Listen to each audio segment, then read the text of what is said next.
I am Earl Ofari Hutchinson, E-A-R-L-O-F-A-R-I H-U-T-C-H-I-N-S-O-N, President of the Los Angeles Urban Policy Roundtable. 2 days ago, we sent this letter to President Donald Trump at the White House. In light of what has happened in Florida, today in Texas, and other places with gun violence, murder violence in America, it's absolutely off the charts. We called on the president. We also called on Mayor Garcetti to do two things. We're coming up on the 50th anniversary of the assassination of Dr. Martin Luther King, one of America's foremost champions of peace, nonviolence, and against gun violence in America. And of course, tragically, the victim of gun violence. Now we have what happened in Florida. And we've seen this time and time again in other places too. In honor of Dr. King and putting a stop, confronting the plague of gun violence in America, call for, and we have called for, a number of civil rights organizations, a day of remembrance, and a day of mourning. Not only in honor of Dr. Martin Luther King as we come up on the 50th anniversary of his assassination and murder, but also something else too, to send a message that gun violence must end. Dr. King was a victim of gun violence. Donald Trump has said many, many times that he admires Dr. King, he respects Dr. King, he champions what Dr. King stood for. There's a bust of Dr. King in the Oval Office behind Donald Trump.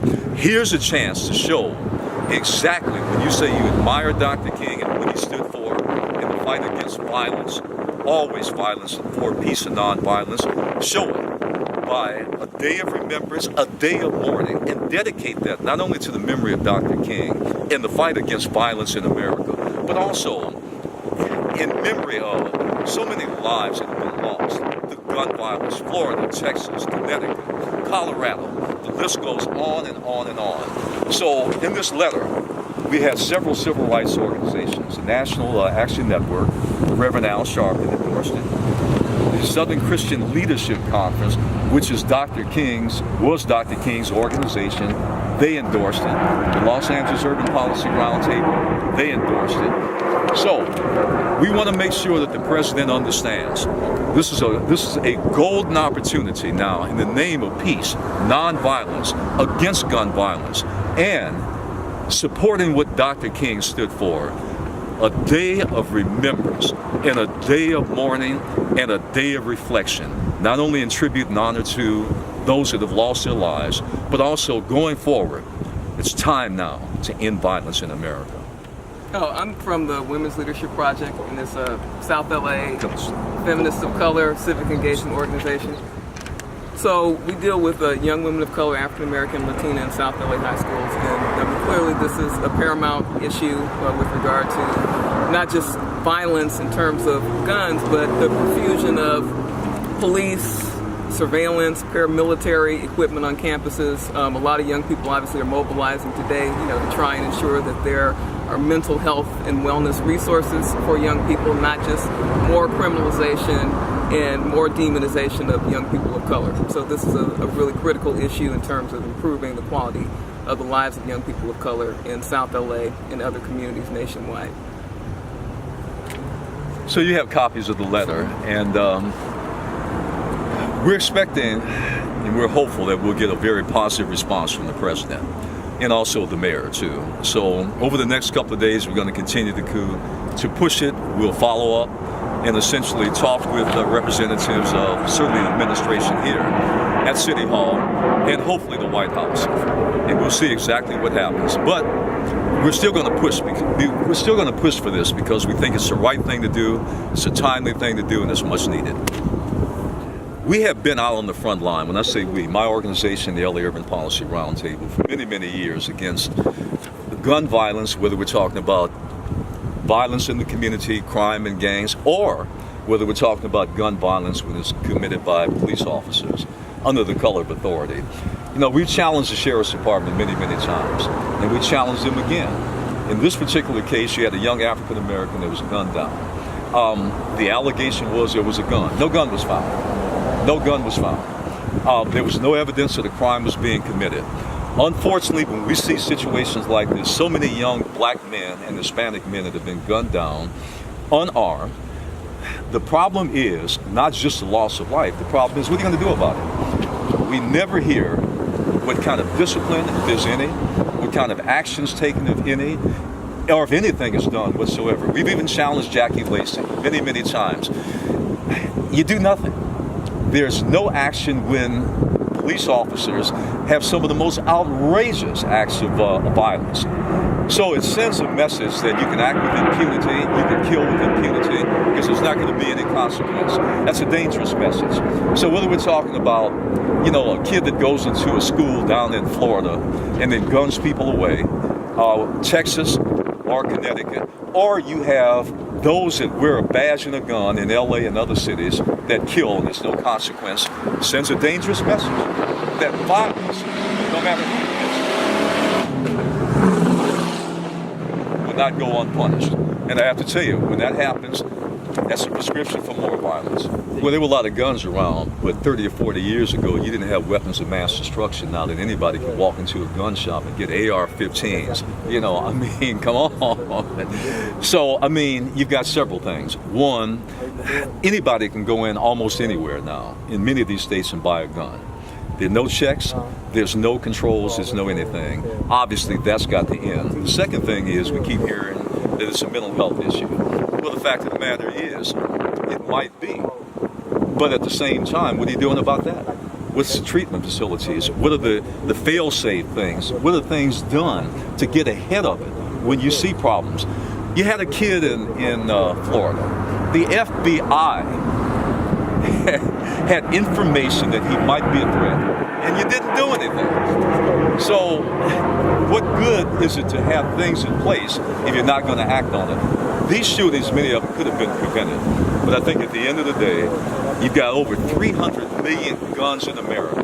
You've got more guns now circulating in this country than you had in World War II, the Korean War, the Vietnam War, and World War I put together.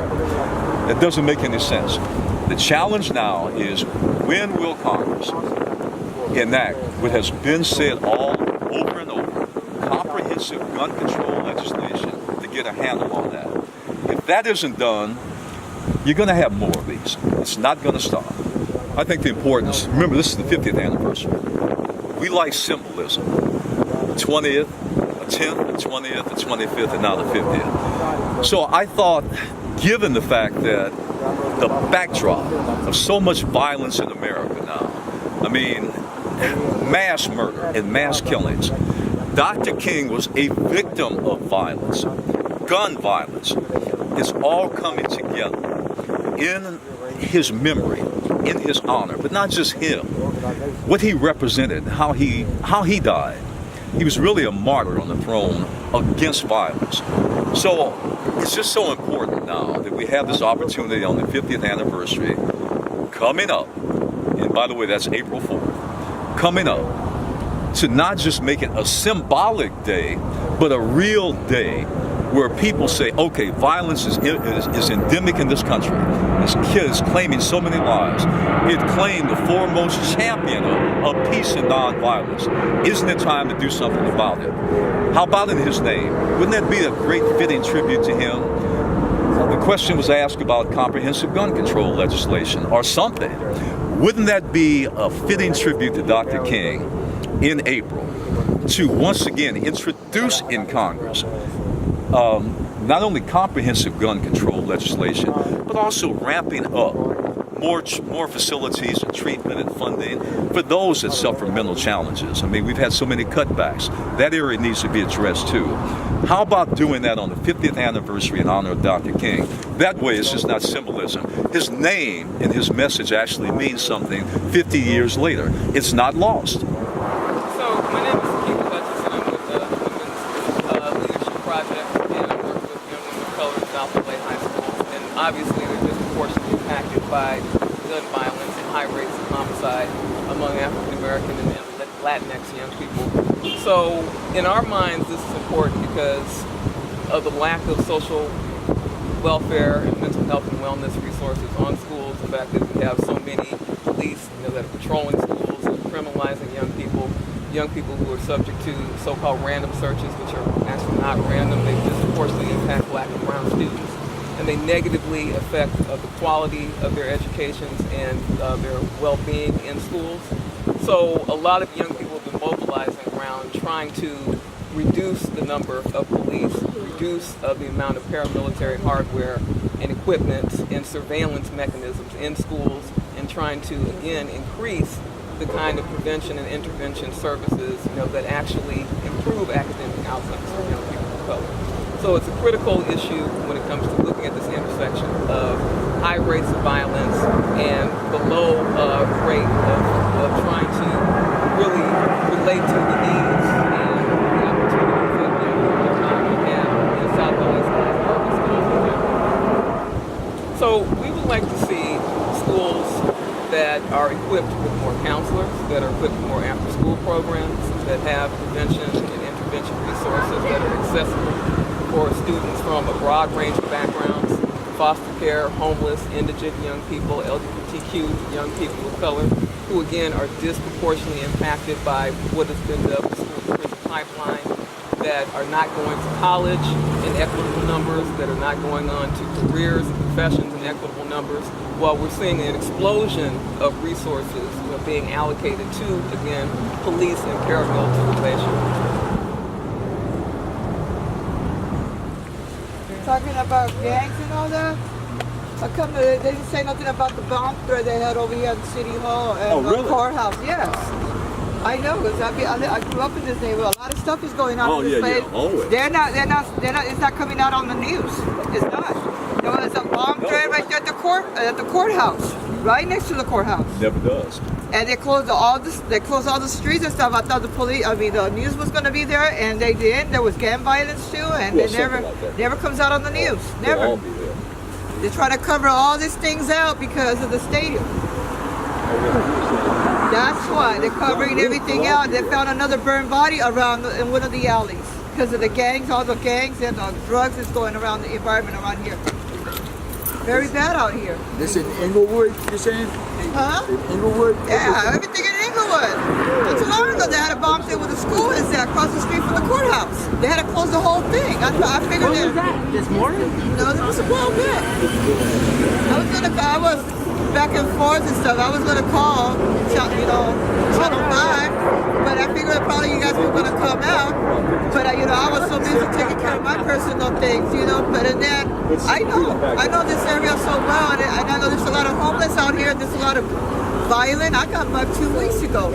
I've been getting off the car at 4 o'clock in the afternoon because there's drugs out here. People, the homeless, they're anxious. There's a lot of stuff going on in this Inglewood that is not being told. It has to come out. Well, you guys have a blessed day. Likewise.